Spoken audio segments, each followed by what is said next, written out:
The Plein Air Easton Podcast is brought to you by the Avalon Foundation, enriching the lives of those on the Eastern Shore of Maryland through the arts. Visit avalonfoundation.org for details on events, performances, and educational programming offered throughout the year.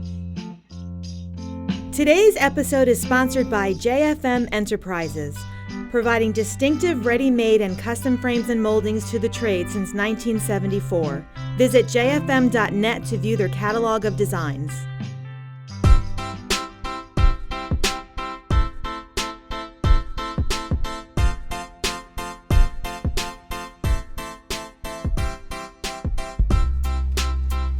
Okay, so that was a lot better without the noise in your ears. Was it? Oh my God. Thanks, guys. I mean, it's hard to recapture what I said the first time. No. We were listening to this hum the whole time and trying to concentrate on what you were saying. Sorry so about that. Wow. It was really broken up. Here I thought, that's why I wanted to do a test. But, these things, I don't know anything about those. Well, consider Anyway. consider that first part our test. Yeah. You're right. It was a good test. We won't let the audience know we recorded one before that. No, you just softened me up for the blow. We've been with Len all afternoon. We finally got Len's interview after 4 hours. Right. Can I go home now?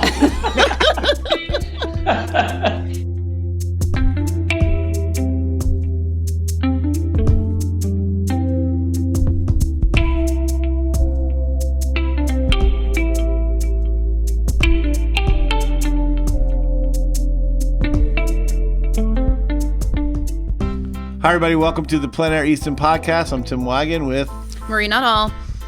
Marie Nuttall. Marie. So we had a great guest today. Some guy we've seen around the... Some guy. A guy we've seen around, been around Easton for 13 times. Yep.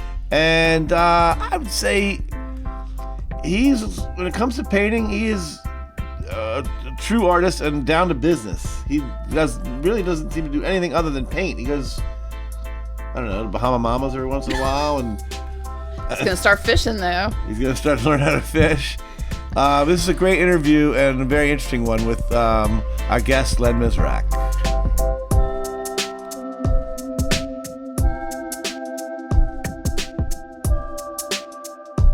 Len, welcome to the show. Thank you. Thank you both for having me. So, Len, are you still in Connecticut? Where are you these days?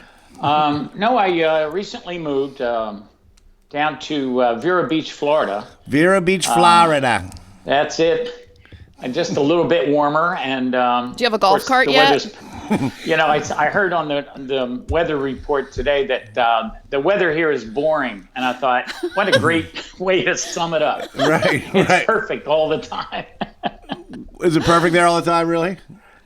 Was 75 and sunny all the time? Yep, 75 and sunny. Where's Vero Beach? Beautiful breeze, yeah. Where's Vero Beach? Where is that one? Len, it's actually 77 here today, so... Wow. Yeah. Oh, wow. I know. Maybe I moved in the wrong place. Yeah. By the way, I'm packing right now.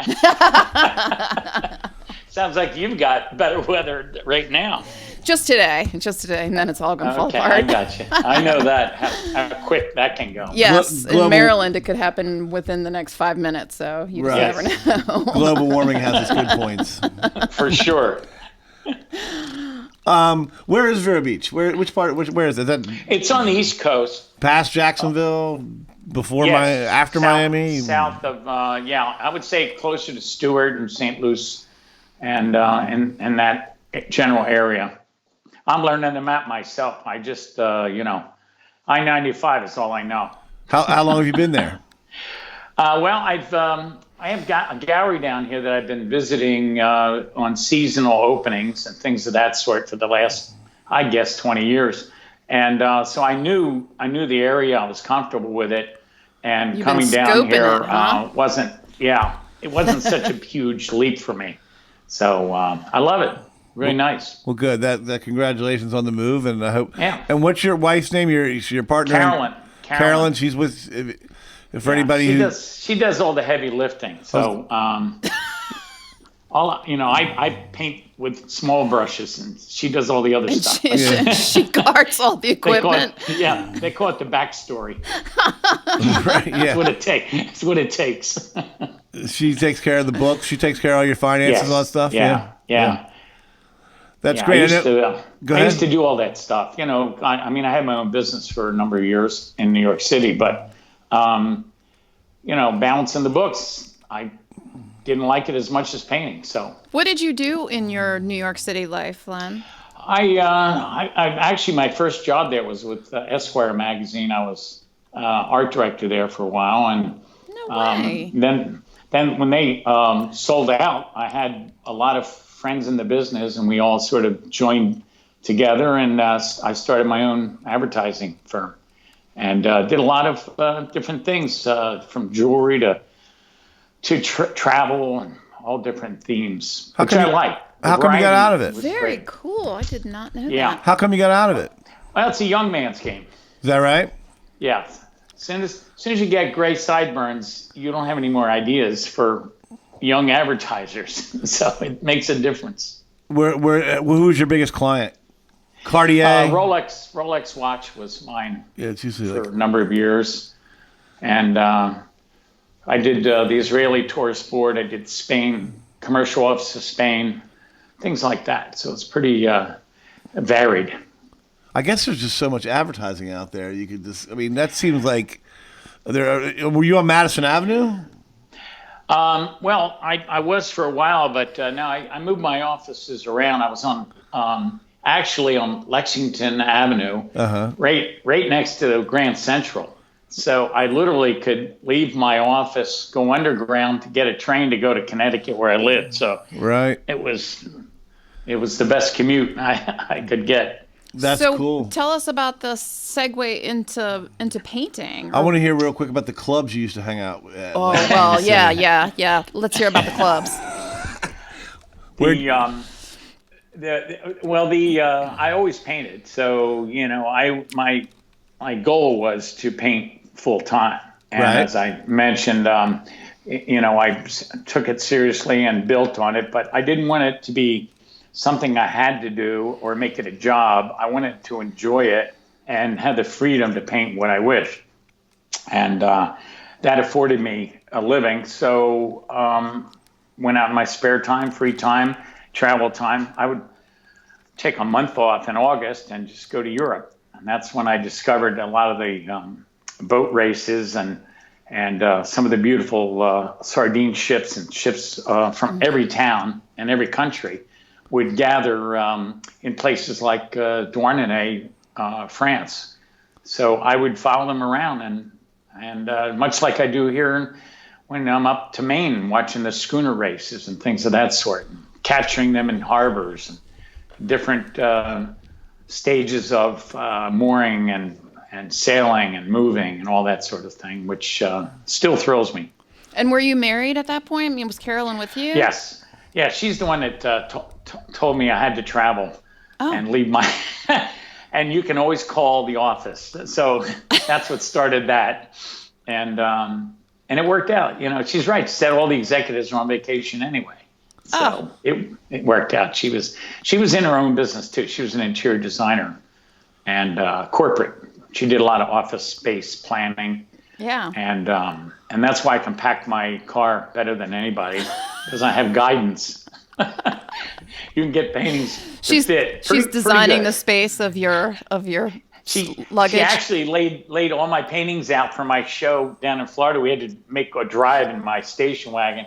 And in New York City, we would lay it on the floor and measure it, make sure it all stacked the right way, and then do it in the car afterwards.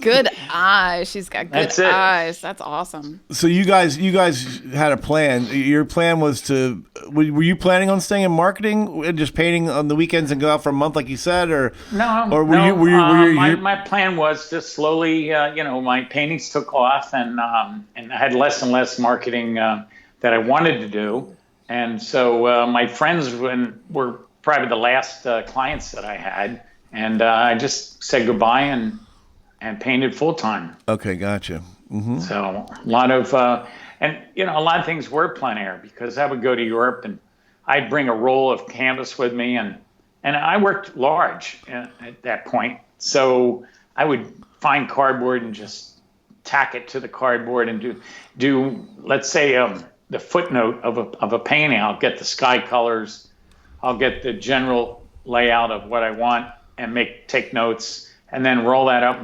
and bring it home with me and complete it, stretch it in my studio. See, but still capturing the essence of what I was doing there. Every single interview I get, like, a light is shed on some other aspect of plein air painting that, like, just didn't even occur to me. Like him traveling to France for the summer, and he rolls his canvases up, because you think about it, you know, he doesn't want to carry all these frames, and I mean, I'm sure he has enough equipment as it is.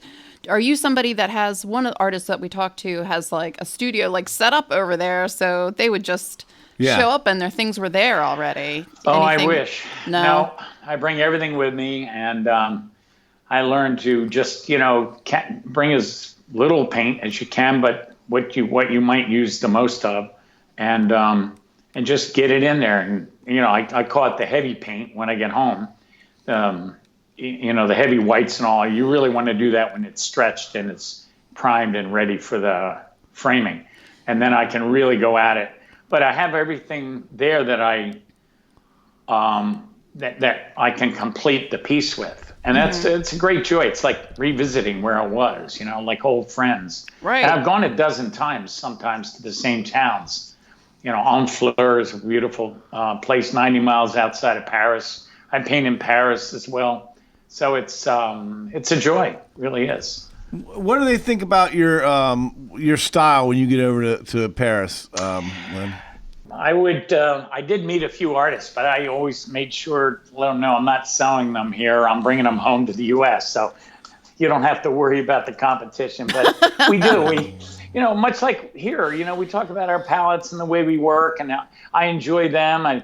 They'll bring me into their studios in town, and we'll share a cognac or something, and it's enlightening. It really is. And I've even had boat captains invite me on board, take me out for sails, and you just get the feel of what you're doing, and the knowledge and the joy of sails on the water or something like that. It's exhilarating. Just love it.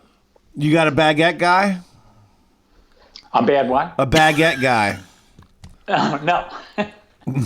Long tube of bread. Yeah, not at all. You don't get up in the morning, you get the cheese, and eat dinner at 11:30 at night, that sort of thing. Wedge of brie. I would go to the. I did a artist in residence once in a small town, Dinan, and I would get up first thing, break of dawn, and the baker of the baguettes would be making them, and there they come, fresh, 6 o'clock in the morning, ready to purchase for breakfast. And it was just great, you know. So, yeah, of course, the food is half the reason for going there. That's right. Right. Not to mention the wine. We won't mention the wine. But. And then you said, I think earlier, you said you went to VCU.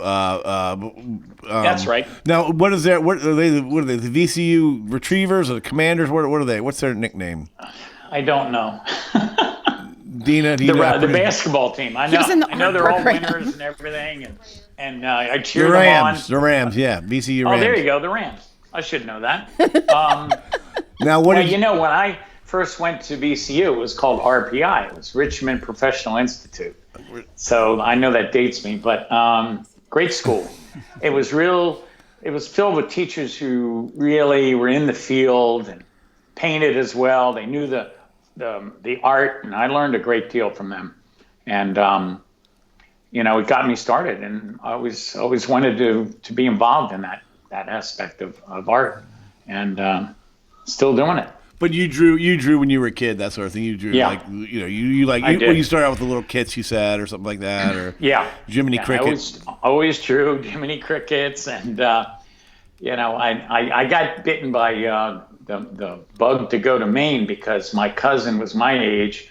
How old were you when you got bitten by the bug to go to Maine? I was about 11, I guess. 11? Something like that. Yeah, my cousin and I, we have our parents drive us up there, and they would spend a couple of weeks in a cabin, and it was just great, just a joy. And it was my first lighthouse drawing, so there you go.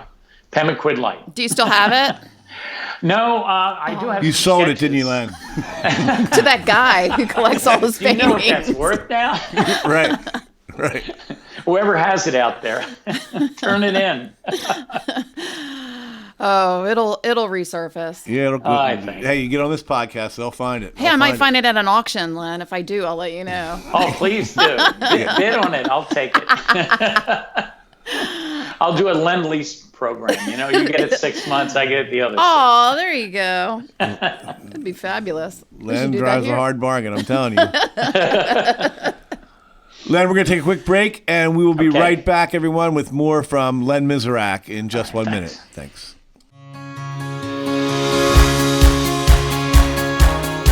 The 18th Annual Plein Air Easton Competition and Festival takes place July 17th through the 24th, 2022, when 58 of the top plein air artists of our time will spend 1 week in Easton, Maryland, competing for thousands of dollars in prizes. Immerse yourself in a week of art exhibits, receptions, free demos, and panel discussions. Purchase exceptional and brand new art for that blank wall. Come for the art and make your summer memories at Plein Air Easton. The full event schedule can be found online at pleinaireaston.com.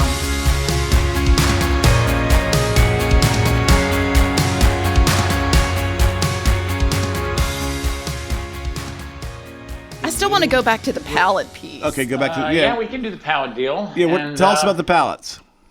Well, the palettes vary a great deal between artists, and even though we all have our basics, we all have our reds and yellows and blues, and know what to do with them. Some do limited palettes, some don't.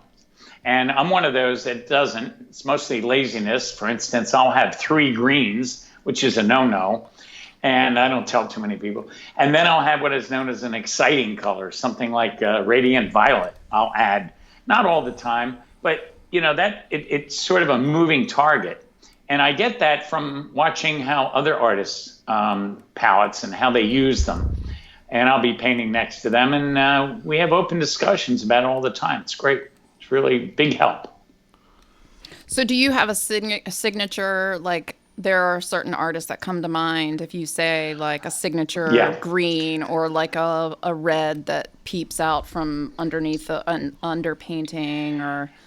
Well, I do tone my canvas. I call it killing the white because when you're outdoors, the sun just so bright, even the reflected light that I want to start with a medium tone, usually burnt sienna or something like that, or sometimes I jazz it up and use a cadmium green, just jazz it up. Because what it does is it changes how you view what you're painting.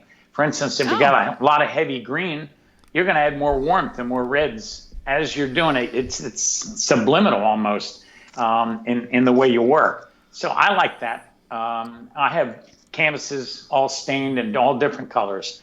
And I'll bring a slew of them when I come to Plein Air Easton. And I'll look at them and I'll say, well, this is kind of a moody mood, a softer starting point. And then this will be a jazzy one.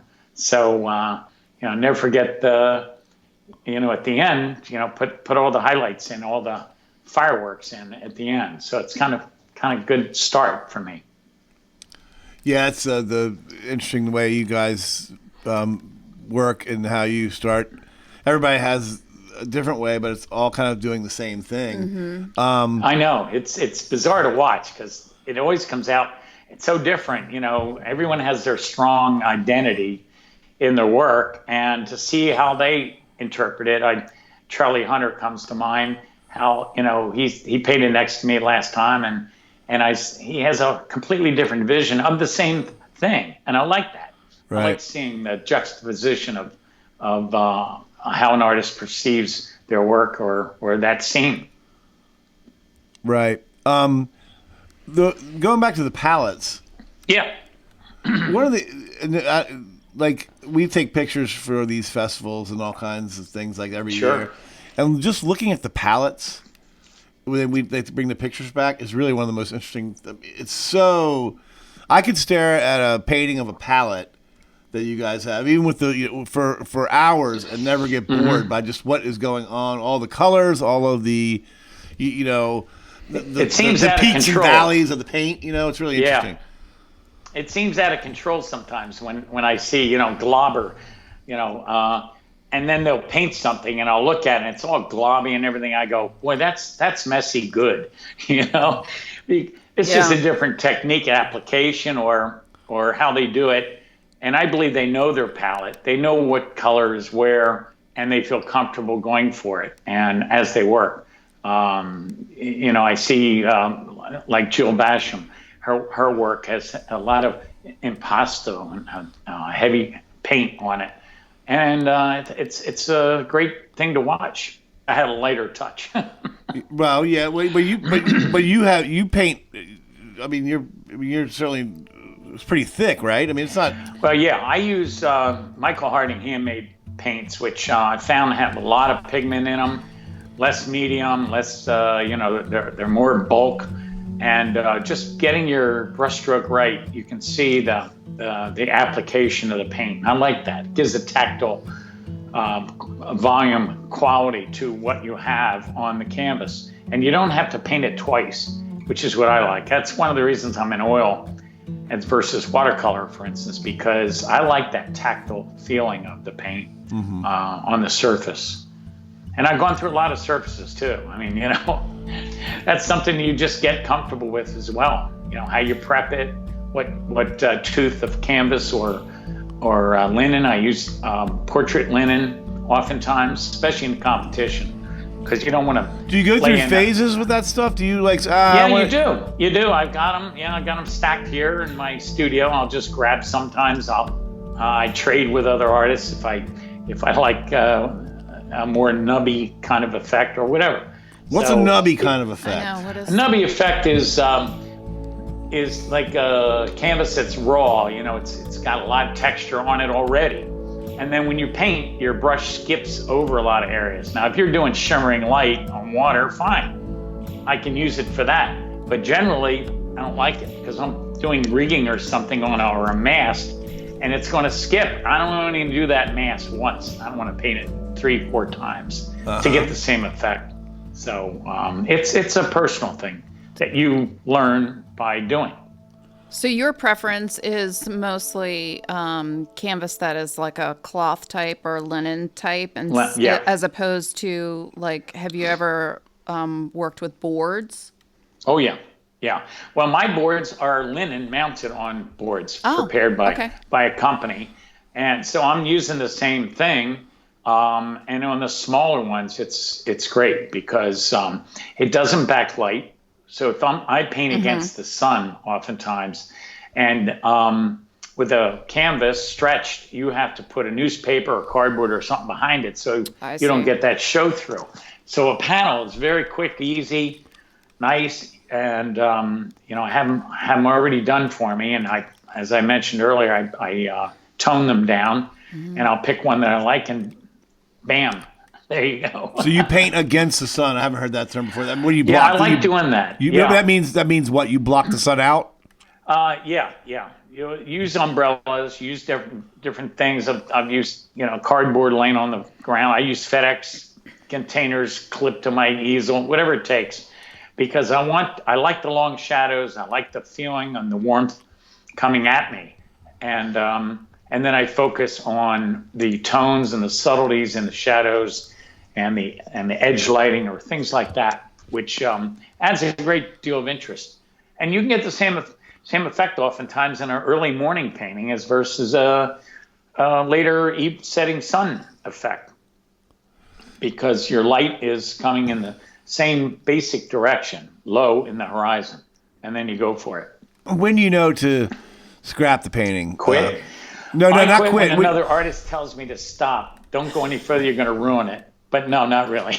But when you say I can't do this, can't turn it around. I'm scraping this painting out. When do you know? Do you ever do that, Len? Or do you just keep trying to go to it and get it? No. Generally, when you start a painting, you better know where you're heading, because it's going to be disaster. You're just going to add to the disaster as you go forward, whether it be a bad composition, a bad start.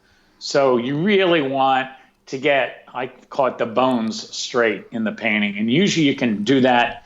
A lot of people do sketches and all beforehand.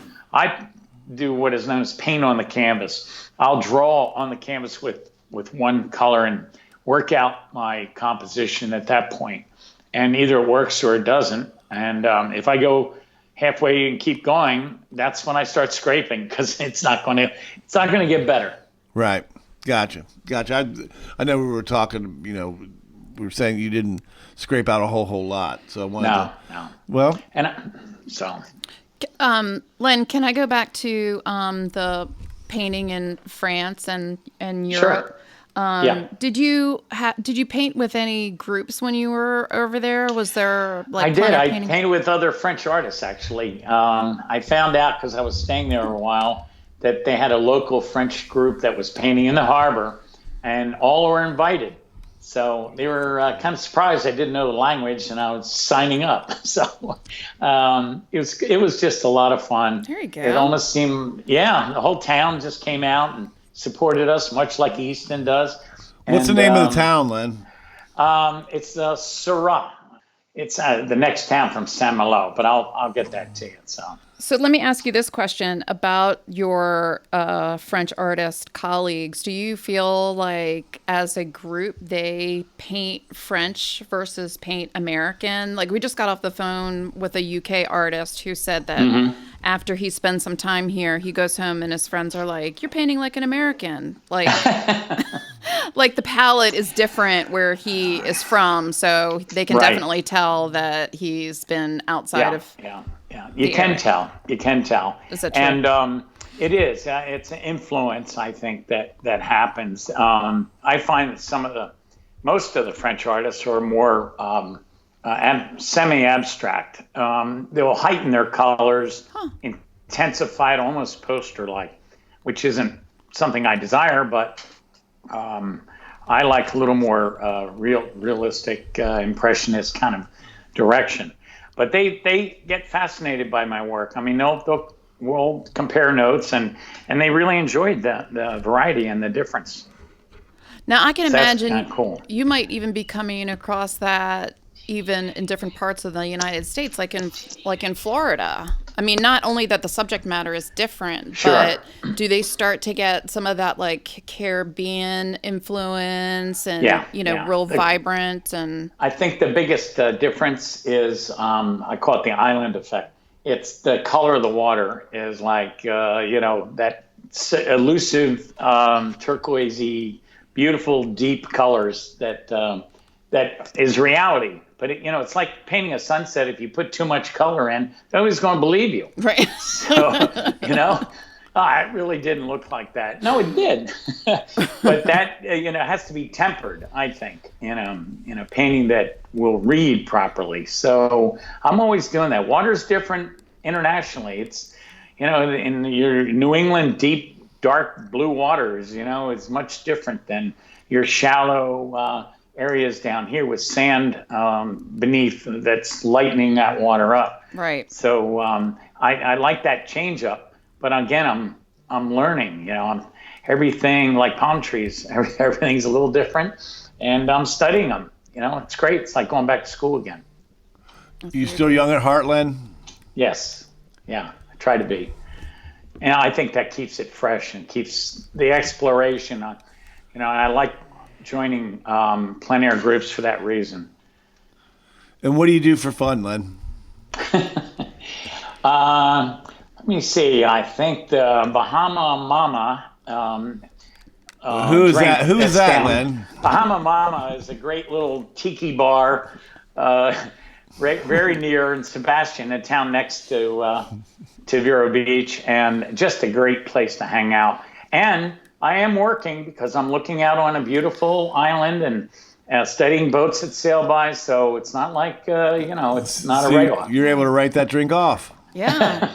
Do you have a beach cart yet, Len? Like, I hear that's a big thing. No, not yet.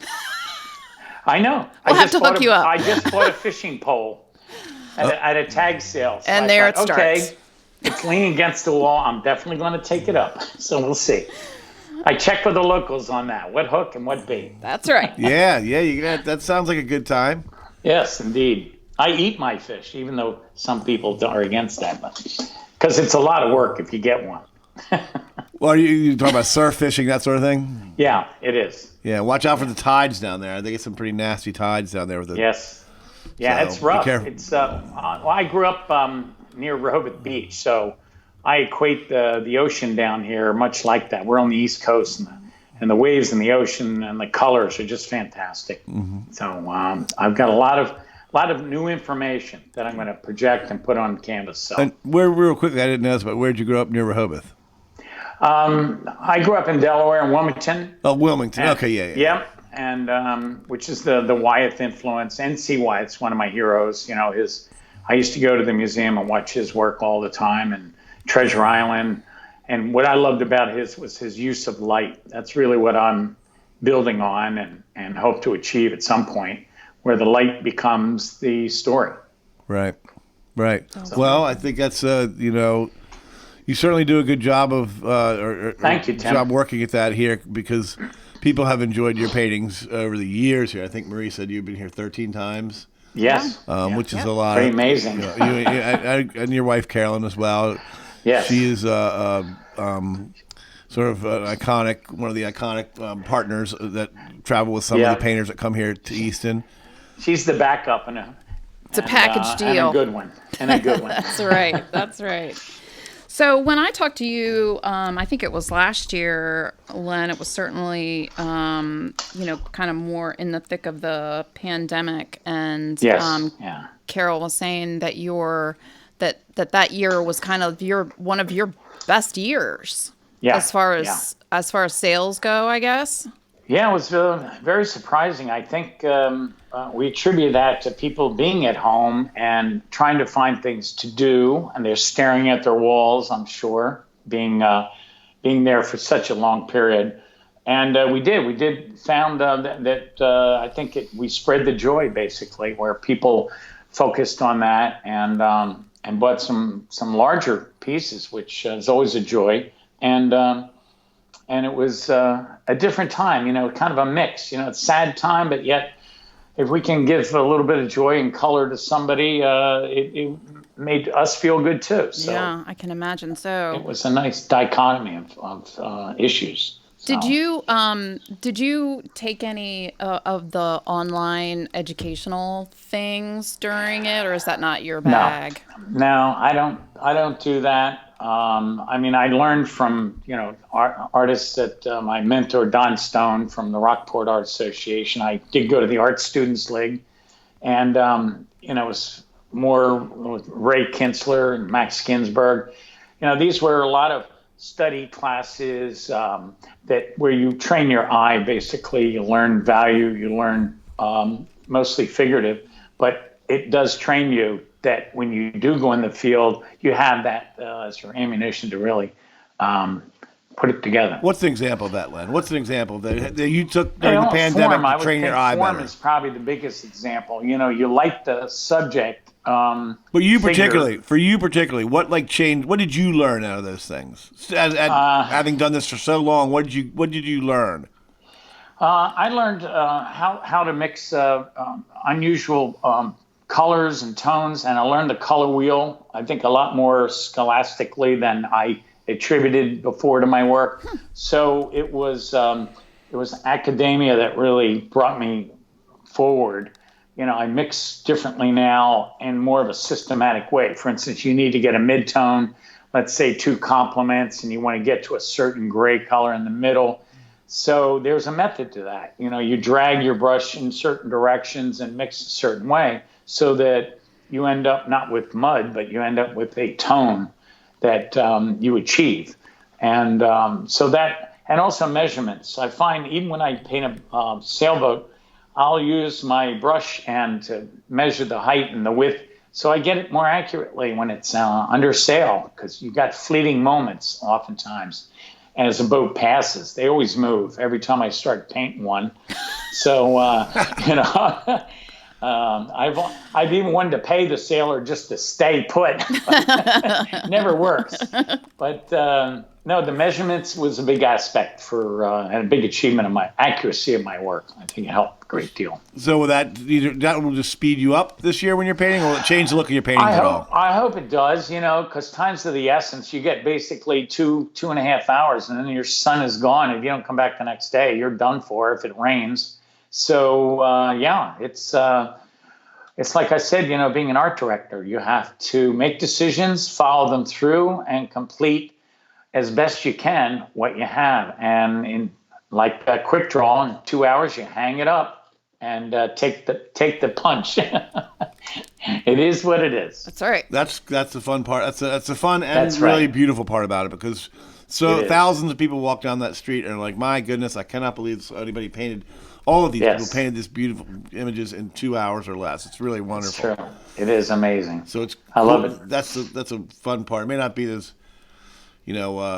fulfilling for some of the artists, but it certainly is for the crowd for sure. Well, my favorite part of that whole scene too is the people that just stumble upon it. Like not even the people that plan, but like, what is going on here? That's right. And there are a bunch of people painted on the street, and like, oh, okay, and they're like. Yeah. Tell me. And they're looking for lunch. I ain't gonna find lunch because we're all on the street. Right. We got some great stuff to look at. That's for sure. Len, we're coming to the end of this interview. Yeah, Tim. Marie might have a couple more questions for you, but I know we've got a rapid fire. Have you heard our rapid fire? No. Oh, you have. This is what it sounds like. Oh, it doesn't sound like that. What comes to mind? Yes, right? exactly. First thing that comes to mind. Okay, Len, what about, tell me about your favorite concert that you attended. Oh, goodness. Elton John. What about it? What? It was the loudest, but I think he's the most creative singer of its day, of his time. When did you see him? When I was young. I saw him in Philadelphia. It was a live concert. Philadelphia Freedom. I know. I guess I was, absolutely. I went with a friend during late high school, maybe early college time. Nice. That was cool. Nice. I mean, I saw Black Sabbath too, so I'm not. Okay, all right. Hey, you get. That's a nice spectrum. I love them too. Elton, he's got some street cred there for you, all you Black Sabbath fans.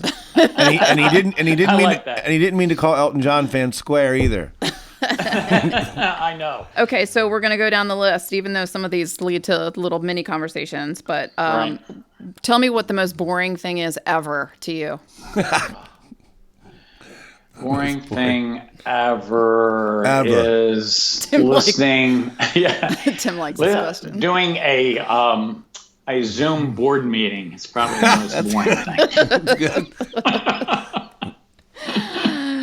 Especially when there's an echo in the room.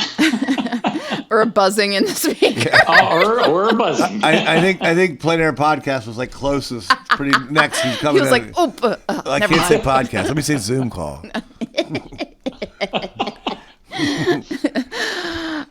Dark milk or white chocolate, which is not really chocolate, but dark milk. Dark chocolate, Hershey, milk chocolate, or now you have to tag Hershey's. Not Godiva, but I love Hershey's. The darker, the better. Dark milk. All right. Dark chocolate. She meant to say dark milk or white is what you meant to say, right? Yes. Right, not dark milk. Oh, okay. I put them together. I did too. Dark chocolate? I like dark milk. I was like, what is dark milk?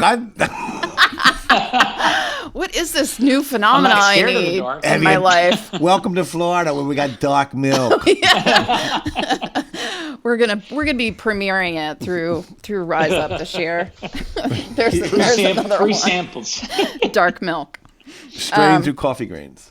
Where is your next? I know you've moved, and the thought of actually traveling right now is probably a little remote. But where's your next top travel destination on your bucket list?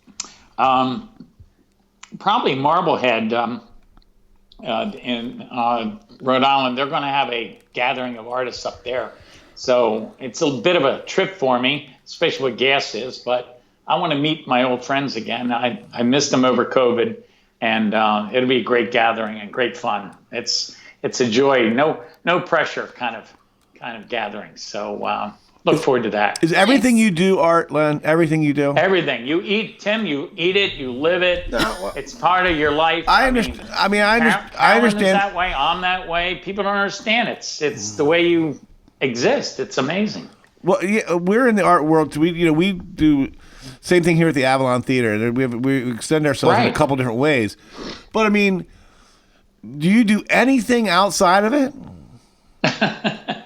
I fish. You just got a pole yesterday. I will be a fisherman. I don't repair my car anymore, but I used to. I mean, we look for just fun. Went to a Bahama Mamas. I got flea Bahama market. Yeah, I mean, we just enjoy the moment when we're together, and we're pinching ourselves, feel like we're on vacation. That's all awesome. The time. That's great. And we share a lot of good times. So and travel is really my premier thing. I'm dying to go. So we're getting closer. I'm ready to go back to France and Italy and whatever. So they're great places to be. Well, that's what the question. When she said, where's your next travel? You said you're going to go to Marblehead to an art convention or whatever, which is why I asked. Like bucket list travel. Len, bucket list travel, like big, think big. Oh, I don't know what's big. What is big? I've been a lot of places. I've been all over the world, really. I mean, Thailand and China. I've been in Hong Kong and, and I painted in all these places. I did the floating market, in Thailand, and I wish I could have seen that. I would have loved amazing, for that. Just amazing stuff. And I had a cab driver that took us there, about an hour trip outside of the city, and he wanted to leave. Mister, we must leave. And I said, here's $10 American. Can we stay till my painting's done? And he said, yeah. So, he did? It was good. And you get a crowd, I love people who watch me paint, especially the children. And that happens a lot, and I'll let them talk while I'm painting, or I'll talk, give them some advice while I'm leaving that seagull out of the painting. I often get, and why'd you move it left and right, and this and that. So you kind of tell them all those things. What is the weirdest experience you've ever had while you've been set up painting? Weirdest was I was at a painting festival, art boat festival, almost being knocked into the water. But what happened was the wind took my painting and blew it into the water. And I had a French fisherman. You could see the painting underwater in shallow water, and he actually fished it out for me. Luckily, it was oil. And I rinsed it off and thanked him, gave him a little reward, and off we went. But that was really a bizarre day. It was great. You sold the painting for $10,000. Yeah. I gave it to Bansky, and he's had it. He sold it for Tim. Nature's DNA. There you go. Well, Len, I'm glad we got the buzz out of the line to give you a proper interview. It's been very enjoyable talking to you today. We look forward to you coming back this year, I guess, right? Looking forward to it. Great seeing you both. I can't wait to come down again or up. Now, you're coming up now. I'm coming up, and look forward to it. Len, thanks a lot for being our guest today. Thank you very much. Appreciate it. Thank you. Have a good day. You too. Take care, Len. The Plein Air Easton Podcast is brought to you by the Avalon Foundation and was produced by Nick Richards. Our theme music was generously provided by Blue Dot Sessions, with additional episode music by Scott Gratton. Remember to rate, comment, and subscribe. You can learn more about Plein Air Easton at pleinaireaston.com.